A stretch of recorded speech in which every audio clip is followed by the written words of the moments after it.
નમસ્કાર મિત્રો, આજે આપણે વાત કરીશું આદર્શ દ્રાવણ અને બિન આદર્શ દ્રાવણની વાત કરીશું. સૌથી પહેલા મિત્રો આપણે જોઈએ કે આદર્શ દ્રાવણ કોને કહેવાય. તો આપણે વાત કરીએ આદર્શ દ્રાવણની વ્યાખ્યાની.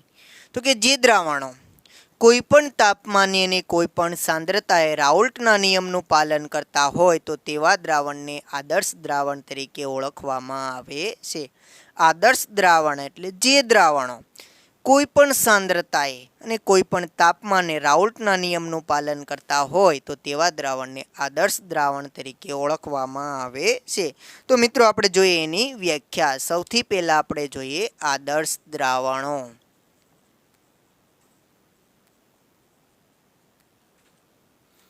જે દ્રાવણો કોઈપણ તાપમાને અને કોઈપણ સાંદ્રતાએ જે દ્રાવણો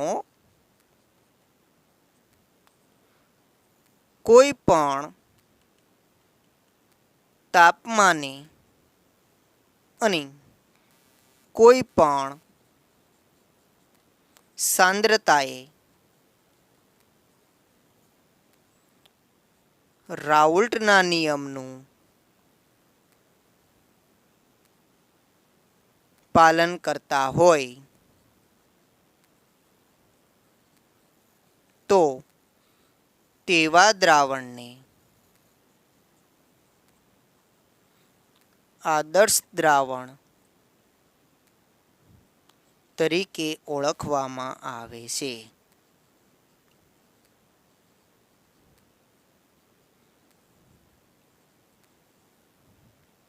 હવે આદર્શ દ્રાવણ કોને કહેવાય? તો કે જે દ્રાવણો કોઈ પણ તાપમાને અને કોઈ પણ સાંદ્રતાએ રાઉલ્ટના નિયમનું પાલન કરતા હોય તો તેવા દ્રાવણને આદર્શ દ્રાવણ તરીકે ઓળખવામાં આવે છે. હવે આપણે જોઈએ કે દ્રાવણની અંદર બે ઘટક રહેલા હોય છે. એક ઘટક તરીકે દ્રાવ્ય પદાર્થ રહેલો હોય છે અને બીજા ઘટક તરીકે દ્રાવક રહેલો હોય છે. હવે ધારો કે બે ઘટક રહેલા છે, જેમાંથી આપણે એક ઘટકને કહીએ એ અને બીજા ઘટકને કહીએ બી. ધારો કે દ્રાવણમાં રહેલા બંને ઘટકો, જેમાં ઘટક એ વચ્ચેનું આંતરાણ્વીય આકર્ષણ બળ અને ઘટક બી વચ્ચેનું આંતરાણ્વીય આકર્ષણ બળનું મૂલ્ય એ બી વચ્ચેના એટલે દ્રાવ્ય અને દ્રાવક બંને એટલે દ્રાવણની અંદર ઘટક કણો એ અને ઘટક કણો બી વચ્ચેનું આંતરાણ્વીય આકર્ષણ બળનું મૂલ્ય ઘટક કણો એ અને બી વચ્ચેના આંતરઆણ્વીય આકર્ષણ બળ જેટલું જોવા મળે છે. કયા દ્રાવણની અંદર આ વસ્તુ જોવા મળે છે? તો કે આદર્શ દ્રાવણની અંદર જોવા મળે છે.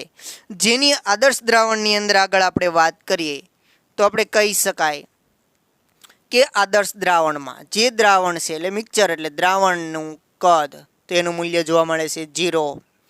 ત્યાર પછી દ્રાવણની અંદર એન્થાલ્પીનું મૂલ્ય તો એનું મૂલ્ય પણ 0 જોવા મળે છે અને દ્રાવણની અંદર દબાણ તો એનું મૂલ્ય પણ 0 જોવા મળે છે. તો આના ઉપરથી આપણે કહી શકાય કે આદર્શ દ્રાવણમાં દ્રાવ્ય અને દ્રાવકના કદ જેટલું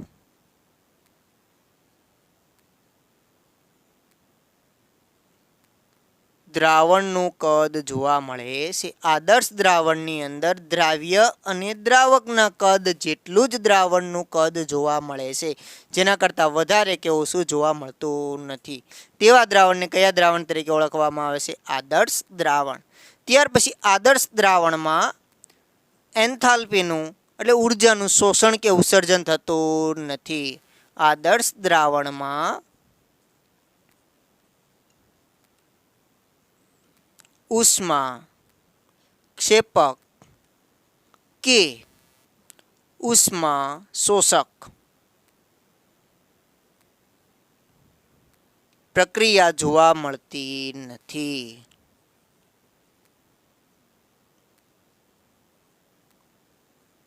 તો આવા દ્રાવણને આદર્શ દ્રાવણ તરીકે ઓળખવામાં આવે છે. ત્યાર પછી આદર્શ દ્રાવણના આપણે એક્ઝામ્પલ લેવા હોય તો આદર્શ દ્રાવણની અંદર આપણે એક્ઝામ્પલની અંદર લઈ શકાય કે કયા દ્રાવણને આદર્શ દ્રાવણ તરીકે આપણે ઉપયોગમાં લઈ શકીએ? તો આપણે લઈ શકાય ક્લોરો ઇથેન, બ્રોમો ઇથેન, ત્યાર પછી અન્ય આપણે એક્ઝામ્પલ લેવા હોય તો લઈ શકાય n hexane, n heptane, benzene, toluene, આ વગેરે જેવા દ્રાવણ છે તે દ્રાવણને આદર્શ દ્રાવણ તરીકે ઓળખવામાં આવે છે. પરંતુ વાસ્તવમાં કોઈ આવા આદર્શ દ્રાવણ છે એ સંભવિત નથી. તો આપણે વાત કરી આદર્શ દ્રાવણની વાત કરી. હવે આગળ આપણે જોઈએ બિન આદર્શ દ્રાવણ. તો કે બિન આદર્શ દ્રાવણ કોને કહેવાય? તો કે જે દ્રાવણો કોઈ પણ તાપમાને અને કોઈ પણ સાંદ્રતાએ રાઉલ્ટના નિયમનું પાલન કરતા નથી તો તેવા દ્રાવણને બિન આદર્શ દ્રાવણ તરીકે ઓળખવામાં આવે છે. જે દ્રાવણો કોઈ પણ તાપમાને અને કોઈ પણ સાંદ્રતાએ રાઉલ્ટના નિયમનું પાલન કરતા નથી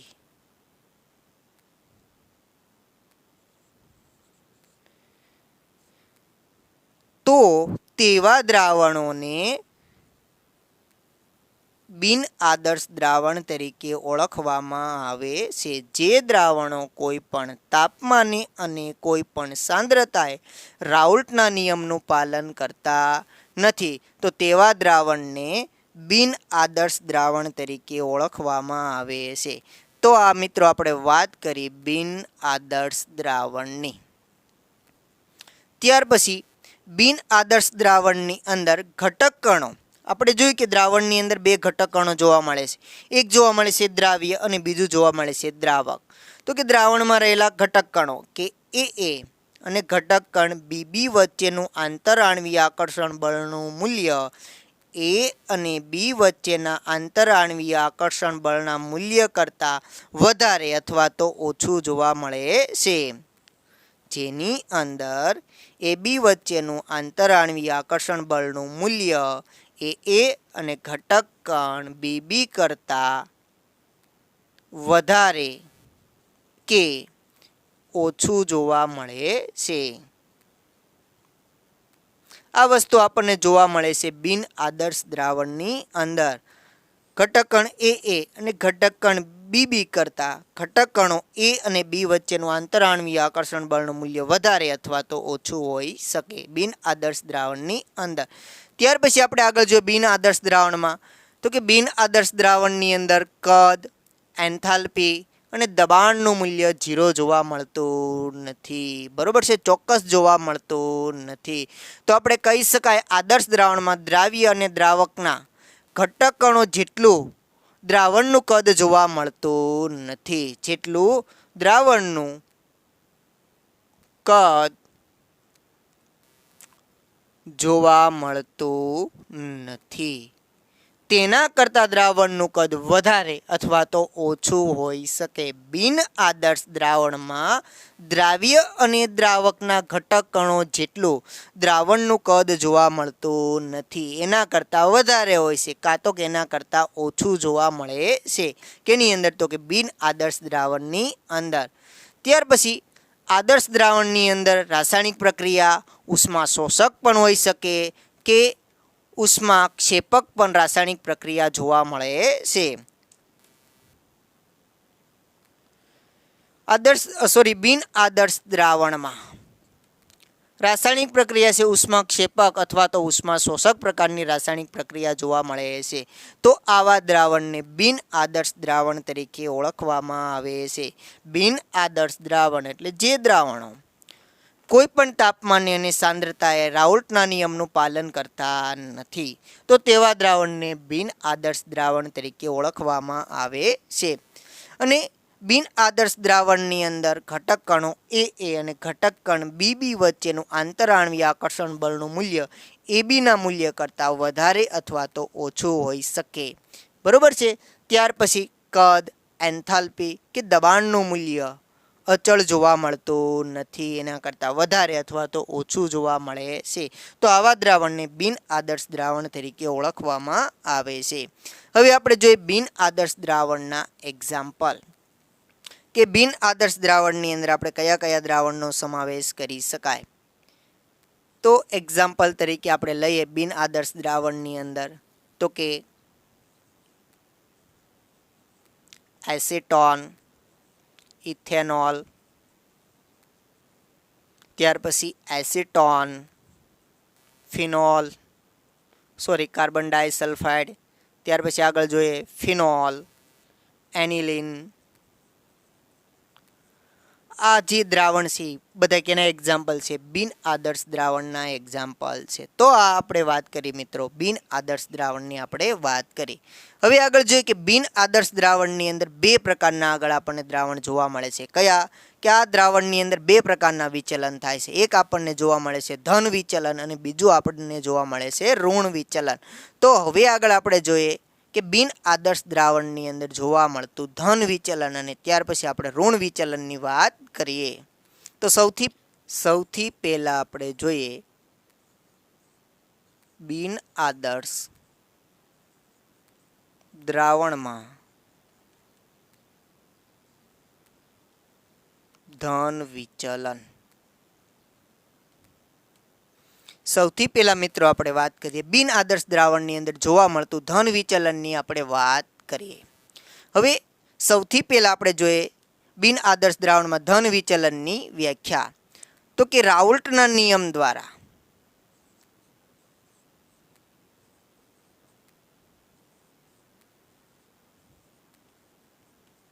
ચોક્કસ તાપમાને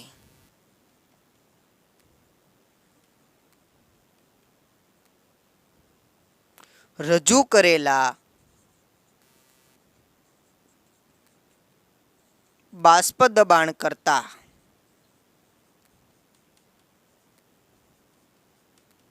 દ્રાવણના બાષ્પ દબાણનું મૂલ્ય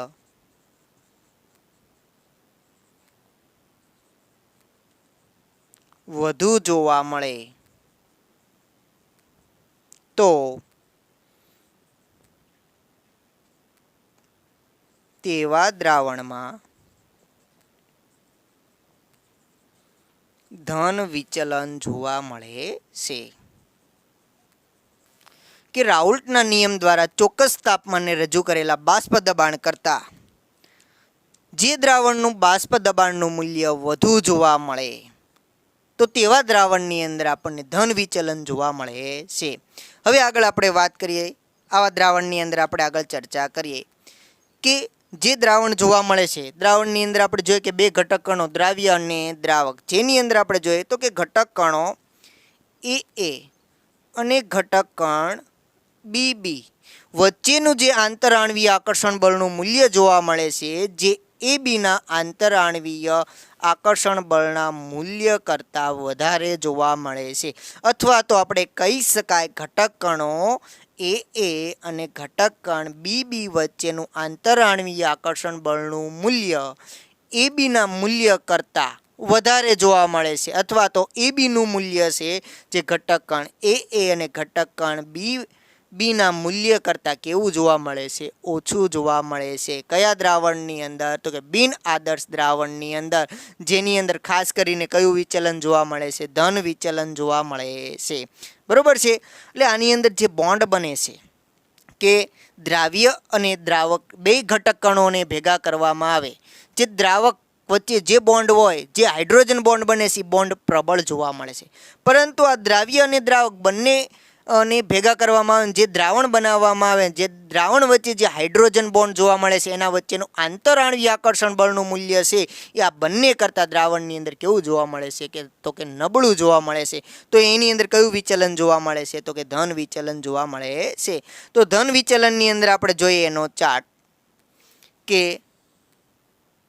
બાષ્પ દબાણ વિરુદ્ધ મોલ અંશનો ગ્રાફ દોરવામાં આવે.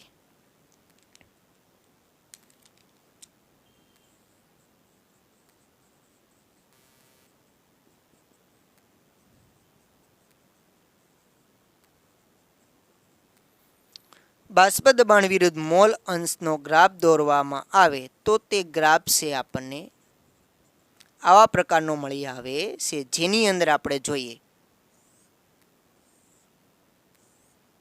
આ રાઉલ્ટના નિયમ દ્વારા રજૂ થયેલું બાષ્પ દબાણનું મૂલ્ય. હવે જુઓ, જે આપણે દ્રાવણ છે એની અંદર કયું વિચલન જોવા મળે છે? તો કે એ દ્રાવણની અંદર ધન વિચલન જોવા મળે છે. આ આદર્શ દ્રાવણ દ્વારા રજૂ થયેલું બાષ્પ દબાણનું મૂલ્ય. હવે એની અંદર આપણે જોયું કે આદર્શ દ્રાવણની અંદર આ એનું બાષ્પ દબાણનું મૂલ્ય. હવે જે દ્રાવણ જોવા મળે છે એનું બાષ્પ દબાણનું મૂલ્ય આ બાષ્પ દબાણના મૂલ્ય કરતાં કેવું જોવા મળે છે? તો કે વધારે જોવા મળે છે. તો તમે એની અંદર જોઈ શકો છો કે કયું વિચલન થાય છે? તો કે ધન વિચલન થાય છે. કેની અંદર? તો કે બાષ્પ દબાણમાં.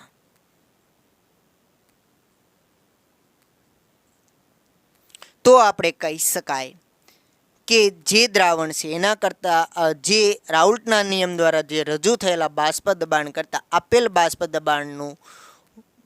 દબાણની અંદર ધન વિચલન જોવા મળે છે. આ ગ્રાફ ઉપરથી આપણે જોઈ શકાય કે આ જે આદર્શ દ્રાવણ છે તેનું બાષ્પ દબાણ અને જે આપણે ડોટ વડે જે નિશાની કરી છે જે આપેલ દ્રાવણનું બાષ્પ દબાણનું મૂલ્ય કેવું જોવા મળે છે? વધારે. તો એની અંદર આપણે કહી શકાય કે કેવું વિચલન જોવા મળે છે? તો કે ધન વિચલન જોવા મળે છે. હવે આપણે એના એક્ઝામ્પલ જોઈએ કે આદર્શ દ્રાવણ કયા દ્રાવણ છે જેની અંદર આપણને ધન વિચલન જોવા મળે છે? તો આપણે કહી શકાય એક્ઝામ્પલ તરીકે આપણે એની અંદર લઈએ, ઉદાહરણ તરીકે તો આપણે લઈ શકાય એસિટોન, ઇથેનોલ,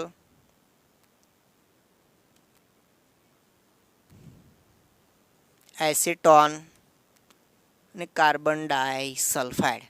આ જે દ્રાવણ છે જેની અંદર આપણને ધન વિચલન જોવા મળે છે. આપણે આમાં સમજવું હોય તો પણ સમજી શકે કે એસિટોન કે ઇથેનોલની અંદર જે હાઇડ્રોજન બોન્ડ બને છે, બરાબર છે. હવે આ બેને મિક્સ કરવામાં આવે, દ્રાવણ બનાવવામાં આવે તો જેની અંદર હાઇડ્રોજન બોન્ડ બને છે જેની વચ્ચેનું આંતરાણવીય આકર્ષણ બળનું મૂલ્ય દ્રાવક કરતાં દ્રાવણની અંદર આંતરાણવીય આકર્ષણ બળનું મૂલ્ય નબળું જોવા મળે છે. માટે આપણે કહી શકાય એની અંદર ધન વિચલન જોવા મળે છે. ત્યાર પછી આપણે કહી શકાય કે આદર્શ દ્રાવણની બિન આદર્શ દ્રાવણની અંદર જે ધન વિચલન જોવા મળે છે જેની અંદર કદ, જે દ્રાવણ જોવા મળે છે એનું કદનું મૂલ્ય તો કે 0 કરતાં વધારે જોવા મળે છે.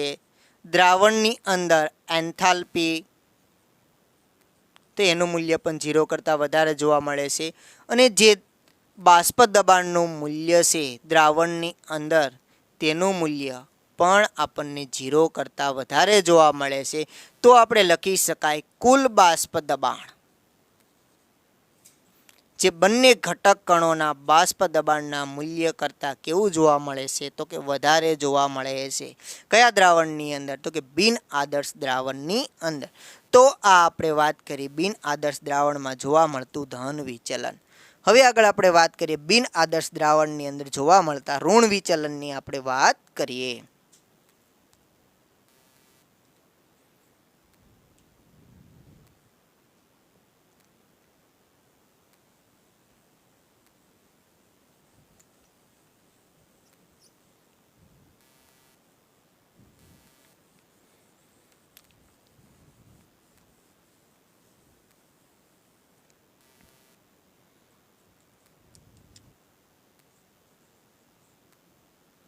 બિન આદર્શ દ્રાવણમાં ઋણ વિચલન. હવે સૌથી પહેલા આપણે જોઈએ બિન આદર્શ દ્રાવણની અંદર જોવા મળતું ઋણ વિચલનની વ્યાખ્યા જોઈએ કે રાઉલ્ટના નિયમ દ્વારા ચોક્કસ તાપમાને રજૂ કરેલા બાષ્પ દબાણ કરતાં જે દ્રાવણનું બાષ્પ દબાણનું મૂલ્ય ઓછું જોવા મળે, બાષ્પ દબાણનું મૂલ્ય ઓછું જોવા મળે તો તેવા દ્રાવણમાં ઋણ વિચલન જોવા મળે છે. કે ચોક્કસ તાપમાને રાઉલ્ટના નિયમ દ્વારા જે બાષ્પ દબાણનું મૂલ્ય રજૂ થયેલું છે તેના કરતાં આપેલ દ્રાવણનું બાષ્પ દબાણનું મૂલ્ય ઓછું જોવા મળે તો તેની અંદર ઋણ વિચલન જોવા મળે છે.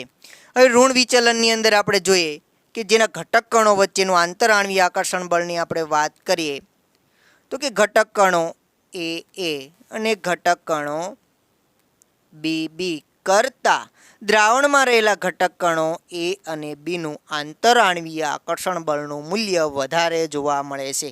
ઘટક કણો એ અને ઘટક કણ બી કરતાં દ્રાવણમાં રહેલા ઘટક કણો એ અને બી વચ્ચેનું આંતરઆણવીય આકર્ષણ બળનું મૂલ્ય વધારે જોવા મળે છે. અથવા તો દ્રાવણમાં રહેલા ઘટક કણો એ અને બી કરતાં એ અને ઘટક કણ બીનું આંતરઆણવીય આકર્ષણ બળનું મૂલ્ય ઓછું જોવા મળે છે. કયા દ્રાવણની અંદર? તો કે બિન આદર્શ દ્રાવણની અંદર.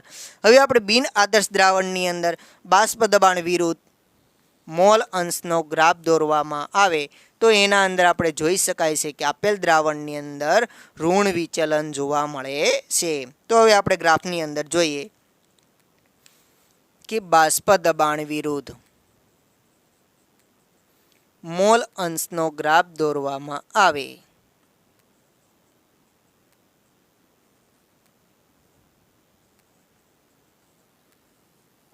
તો એ ગ્રાફ છે આપણને આ રીતનો આપણને ડાયાગ્રામ મળી આવે છે, જેની અંદર આપણે જોઈએ તો કયું વિચલન જોવા મળે છે? તો કે ઋણ વિચલન જોવા મળે છે.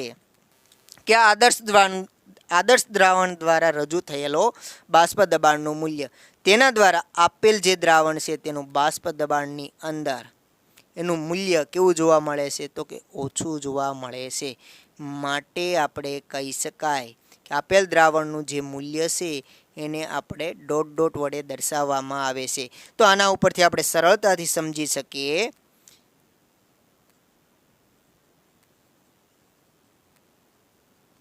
જેના પરથી આપણે સરળતાથી સમજી શકાય કે આપેલ દ્રાવણનું જે બાષ્પ દબાણનું મૂલ્ય છે જે ચોક્કસ તાપમાને રાઉલ્ટના નિયમ દ્વારા જે રજૂ થયેલા બાષ્પ દબાણના મૂલ્ય કરતાં ઓછું જોવા મળે છે. તો એની અંદર આપણે કહી શકાય કે કેવું વિચલન જોવા મળે છે? તો કે આપણે જોઈ શકાય કે ઋણ વિચલન જોવા મળે છે.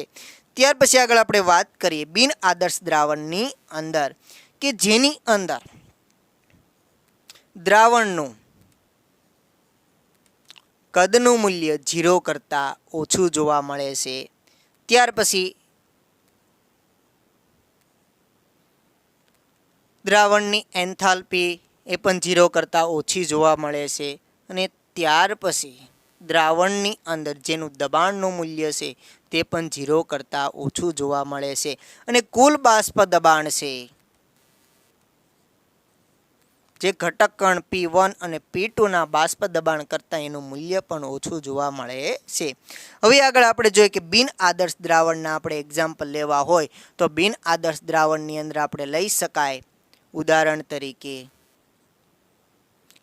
તરીકે આપણે લઈ શકાય એસિટોન અને ક્લોરોફોર્મ. બીજો એક્ઝામ્પલ આપણે એની અંદર લેવો હોય તો લઈ શકાય ફિનોલ અને એનિલિન. હવે આપણે એની અંદર વાત કરીએ કે એસિટોન અને ફિનોલની અંદર જે હાઇડ્રોજન બોન્ડ જોવા મળે છે.